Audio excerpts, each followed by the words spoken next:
Baik teman-teman Independent Training, kembali lagi kita akan membahas video materi ya. Jadi ini masih terkait tentang video sebelumnya, yaitu aset tetap itu sendiri ya. Jangan lupa PSAK yang terkait tentang aset tetap dan PSAK yang terkait tentang depresiasi penurunan nilai ya. Karena ini masih dalam konteks Indonesia, kita masih tetap menggunakan PSAK, pernyataan standar akuntansi keuangan ya. Nah, di pembahasan kali ini ada tiga judul utama besar, yaitu depresiasi, impairment, dan depresi ya. Sebetulnya judul besar ini nanti akan di breakdown lagi, yang nanti akan dibagi ke dalam beberapa video ya. Tapi untuk yang sekarang ini kita akan fokus di depresiasi terlebih dahulu ya, dengan beberapa metodenya ya. Nah, kita akan fokus di depresiasi terlebih dahulu ya, apakah definisinya, kemudian faktor-faktor dari depresiasi yang harus dipahami, kemudian ada metodenya ya. Nah, berikutnya adalah ternyata depresiasi itu sendiri tidak literally yang kita bayangkan, tapi ada juga beberapa isu terkait dengan depresiasi. Misalkan di dalam satu aset ternyata dia terdiri dari beberapa komponen yang memiliki umur depresiasi berbeda-beda ya. Nah, itu nanti akan ada dalam satu kelompok other depreciation issues ya. Nah, kita masuk sekarang ke dalam detailnya ya. Oh iya, nanti juga kita akan membahas terkait tentang apa itu impairment ya. Apa itu impairment? Impairment kurang lebih karena IFRS base masuk, kemudian masuklah konsep impairment ataupun penurunan nilai ya. Nah, impairment ini memang harus di-adjust kepada fair value ataupun nilai yang memang wajar ya. Nah, itu yang menjadi konsep baru dari IFRS yang kita melakukan perubahan pada perhitungan nilai aset tetap kita di akhir period of counting ya. Nah, kenapa kita perlu melakukan perubahan ini? Intinya adalah bahwa bisa jadi bahwa book value yang kita catat itu bisa jadi dia melebihi ataupun justru dia berada di bawah standar dari fair value. Nah, jadi kalau kita belajar di depresiasi selesai sampai di book value, tapi ternyata book value itu belum bisa ataupun dikhawatirkan belum mencerminkan fair value of asset tadi. Makanya masuk konsep impairment ya. Nah, di konsep of impairment ini juga nanti sebetulnya akan ada bicara revaluasi aset ya. Jadi nanti kita akan coba pahami di beberapa video ke depan terkait tentang impairment dan revaluasi ya. Nah, sekarang kita akan fokus untuk depresiasi terlebih dahulu, dan kita akan masuk lebih detail terkait dengan depresiasi ya. Nah, oke, depresiasi ya. Jadi yang atasnya tadi ada impairment, nanti kita bahas dalam video sendiri. Sekarang di awal ini kita fokus ke depresiasi dulu. Jadi depreciation itu atau method of cost allocation. Kenapa dikatakan cost? Jadi sebetulnya karena depresiasi ini adalah sebetulnya adalah pengalokasian biaya akibat adanya penurunan nilai aset ya. Nah, memang aset tersebut konsepnya tidak dapat kita pertahankan. By literally of physical asset, mungkin kita akan menilai misalkan sebuah mesin itu katakanlah dia bisa bertahan sebetulnya bisa sampai 10 atau 15 tahun ya. Tapi perlu diperhatikan juga bahwa seiring dengan bertambahnya usia mesin tersebut, maka dikhawatirkan produktivitas menurun. Produktivitas menurun berarti Anda membutuhkan cost allocation for services yang semakin tinggi ya. Nah, pada saat cost allocation semakin tinggi ini yang akan menyebabkan tidak relevannya lagi aset tersebut dipakai di dalam perusahaan ya. Nah, jadi kurang lebih itu adalah pemikiran mengapa kita perlu mengalokasikan cost untuk menurunkan nilai aset tersebut ya, karena aset secara fisik bisa dipertahankan, tapi secara function bisa jadi dia mengalami degradasi. Nah, itu yang tidak kita harapkan sebetulnya ya. Nah, by definition dulu dari bukunya yaitu adalah dia bilang depreciation is not matter of valuation. Jadi ini bukan hanya masalah penilaian saja.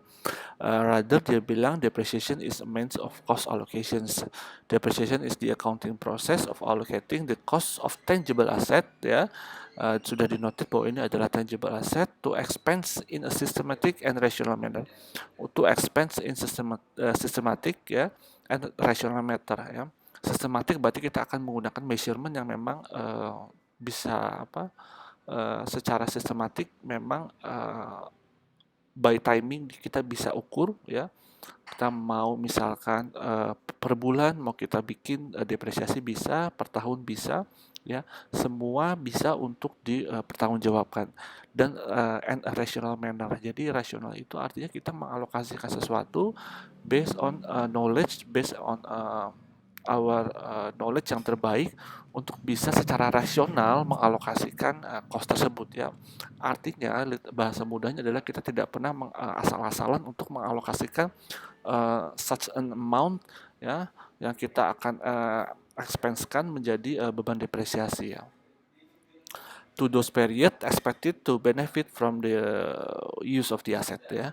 To those period expected to benefit, ya. Jadi aset tersebut harus memberikan asas manfaat, ya, sehingga nanti kita akan mematchingkan dengan cost, ya. Jadi teman-teman hati-hati, jangan lupa matching cost against benefit, ya. Jangan lupa itu prinsip akuntansi sekali.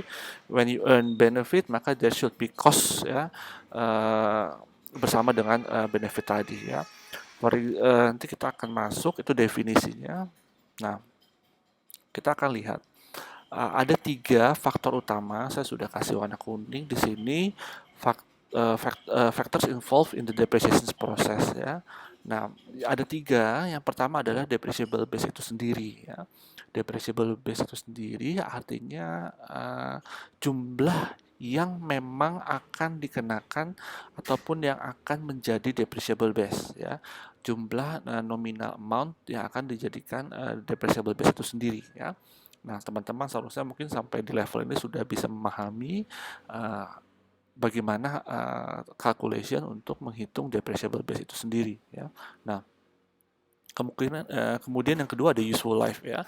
Useful life ini adalah umur dari kegunaan aset tersebut, ya. Bukan umur aset, ya. Kalau umur aset kita bisa bicara dia mungkin puluhan tahun masih bisa, ya. Tapi is it still useful after 20 years, after 30 years? Itu masih apakah rasional kita memakai mesin selama 30 tahun sekalipun umur asetnya ataupun physical of asetnya dia masih existence, ya. Nah, itu yang menjadi what is the asset useful life, artinya secara signifikan dia masih memberikan manfaat, ya. Kemudian what method of cost apportionment is best for the asset, ya. Jadi ada beberapa metode yang memang cocok untuk beberapa produksi, ya. Jadi tidak semua satu metode untuk semua jenis of aset, karena bisa jadi kemampuan produksi suatu asetnya bisa berbeda antara aset satu dengan aset yang lain. Nah, itu yang bisa menjadikan perbedaan difference of method, ya. Nah, itu jadi teman-teman ada 3 faktor. Yang pertama adalah depreciable base, useful life of asset, kemudian yang terakhir yaitu adalah metodenya, ya. Nah, itu yang nanti kita akan masuk lebih dalam ke metodenya itu sendiri, ya. Nah, depreciable base of asset, ya. Ada 2 faktor saya di sini, ya. Highlightnya adalah 2 factors. Dia bilang the original cost of asset, ya, asetnya itu sendiri berapa, and its residual value, ya.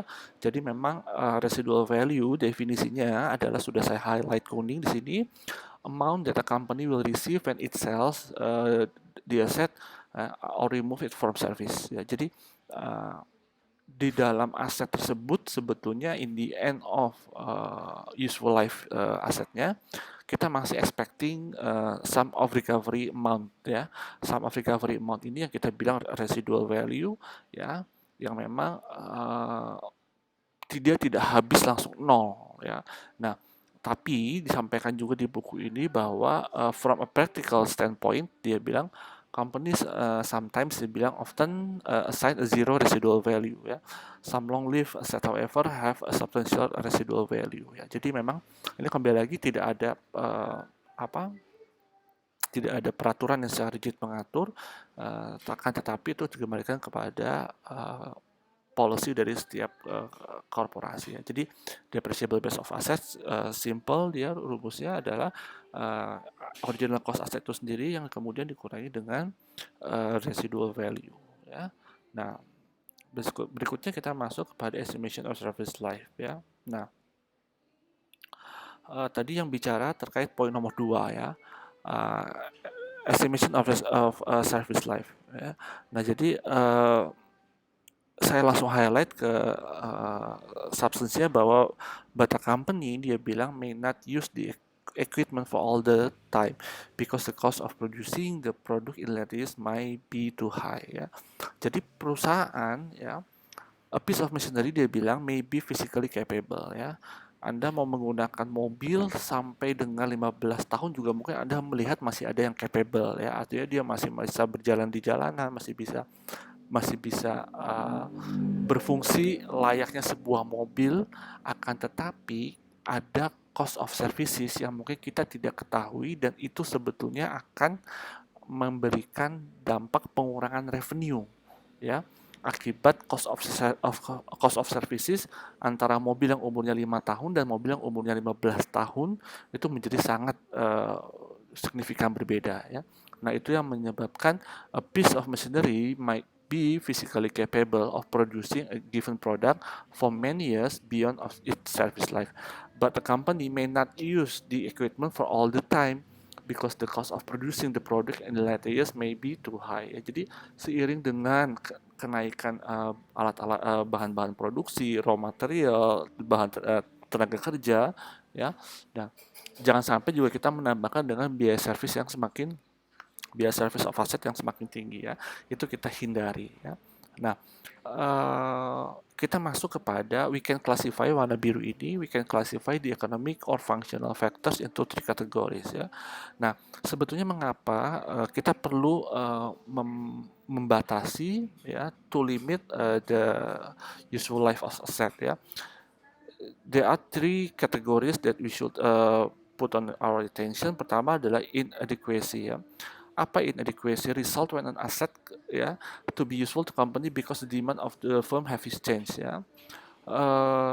Bisa jadi inadequacy ataupun ketidakmampuan adalah bahwa seiring dengan bertumbuhnya perusahaan, kita membutuhkan aset mesin yang memang mempunyai kapasitas yang jauh lebih besar. Awalnya saya memiliki mesin printer, kantor saya memiliki mesin printer untuk jasa servis ngeprint misalkan, itu adalah 10 rim 1 bulan. Ya. Seiring dengan saya menambah cabang, seiring dengan saya menambah ekspansi, ataupun saya menambah kapasitas revenue saya, maka saya akan mengganti mesin printing yang tadi 10 rim 1 bulan menjadi 100 rim 1 bulan. Ya. Sehingga ada aset yang perlu kita minimizekan umurnya. Ya. Supersession ya is the replacement of one asset with another more efficient and economical asset. Oh, bisa jadi sekarang bukan hanya masalah in terms of capacity ya. Kita kadang mengganti aset dengan sesuatu yang lebih efisien, sesuatu yang memang lebih memberikan manfaat ya, yang memberikan asas efisien itu jauh lebih baik daripada mesin sebelumnya ya. Nah, terutama dengan digitalisasi ini ya. Di zaman digitalisasi ini banyak sekali alat-alat yang sekarang di-create jauh lebih efisien, jauh lebih bisa memberikan manfaat yang lebih lagi. Sehingga kita mungkin perlu mengganti, we need to replace, dan mereplace-nya adalah dengan mengurangi umur useful life of asset tadi. Ya. Yang berikutnya adalah obsolescence, memang atau keusangan. Jadi memang sebetulnya yang terakhir yaitu adalah bahwa aset itu memang tidak bisa kita keep it, pertahankan terus menerus. Ada keusangan dari aset tersebut yang memang akhirnya harus kita pendekkan umur useful life of asetnya ya.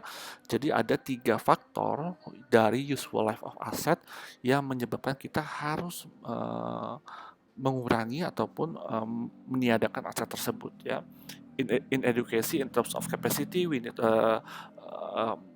larger capacity ya. Jadi kita harus mengurangi useful life asset ya.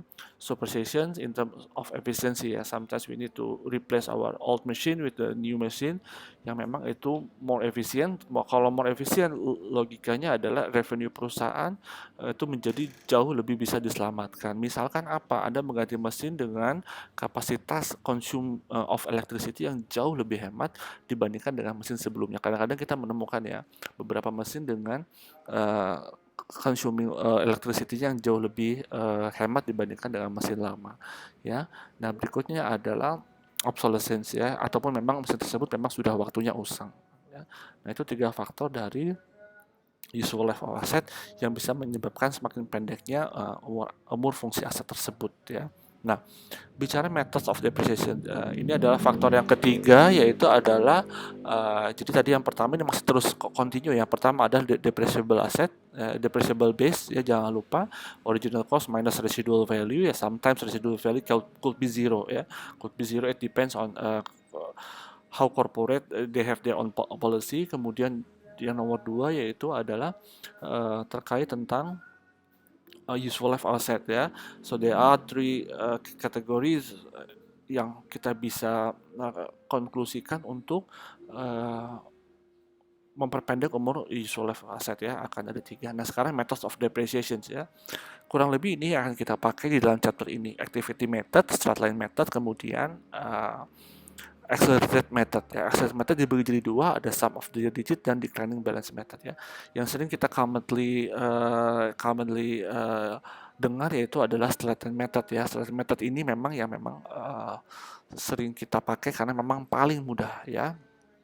Tapi ternyata nanti kita akan lihat tidak semua aset bisa kita terapkan dengan straight-line method karena methods of productivity-nya pattern-nya berbeda ya, polanya berbeda dengan yang straight-line method ya. Ada mungkin aset-aset yang memang tidak bisa menghasilkan revenue yang sifatnya konstan ya. Artinya ada beberapa period yang mungkin bisa berbeda-beda produksinya, itu yang menyebabkan kita tidak bisa menyandingkan ataupun mematchingkan dengan cost yang sifatnya straight ya. Jadi jangan lupa matching cost against benefit. When benefitnya dia cukup berfluktuatif, dia tidak bersifat straight line, maka mungkin tidak appropriate kalau kita menerapkan depreciable base yang sifatnya adalah straight line ya. Kita lihat activity method yang pertama ya. Di activity method dia bilang also called the variable charge of unit of production approach. Yang biasa disebut dengan variable charge ini saya jarang dengar sebetulnya, tapi yang saya sering dengar adalah unit of production ya. Assume that depreciation is function of use or productivity instead of the basis of time ya. Nah, conceptually dia bilang the proper cost associations relies on output instead of hours use ya. Nah, jadi ini memang untuk yang pengukurannya adalah misalkan di sini dengan kalau biasanya unit produk dia menggunakan jam. Misalkan seperti itu ya. Misalkan saya ambilkan contoh yang diukur dengan jam apa sih biasanya? Taksimeter misalkan ya. Taksimeter adalah dalam satu kali dia keluar dari pool taksi katakanlah 8 jam ataupun 12 jam dia. Nah, itu yang kadang measurementnya sulit untuk unit output karena unit outputnya adalah katakanlah dia hours ya. Nah, seperti taksi tadi kita hanya bisa mengukur kalau dia keluar dari satu pool taksi jam 8 pagi kembali ke pool taksi lagi jam 5 sore, maka yang kita hitung adalah output hours-nya ya. Nah, di sini contohnya adalah crane ya, mesin crane poses no particular depreciation problem. Stanley can measure the usage hour relatively easily. If Stanley uses the crane untuk 4.000 jam for the first year, the depreciation charge is shown ya. Kita lihat 500.000 original cost asetnya, 50.000 residual value-nya dikali dengan 4.000 divide by 30,000 ya, maka menghasilkan 60.000 depreciation charge ya. Jadi hours this year-nya itu adalah 4.000, ini kepisah ya seharusnya. Nah, kemudian dibagi dengan total estimated hours ya. Nah, ini yang seperti ini ya. Nah, menghasilkan 60.000 ya. Jadi untuk nilai depresiasinya. Nah, ini yang menjadi salah satu pendekatan apabila kita menggunakan activity method yang output base-nya dia not unit but hours misalkan ataupun jam ya. Nah, itu bisa jadi itu salah satu contoh bisa jadi aset itu tidak bisa, it cannot be always measured by unit of by production ataupun by unit ya. Oke, itu baru activity method, baru metode yang pertama dan sangat di awal sekali ya. Kita akan move ke video berikutnya terkait dengan metode lain yaitu starter method dan accelerated. Oke, jadi kita pindah next to video.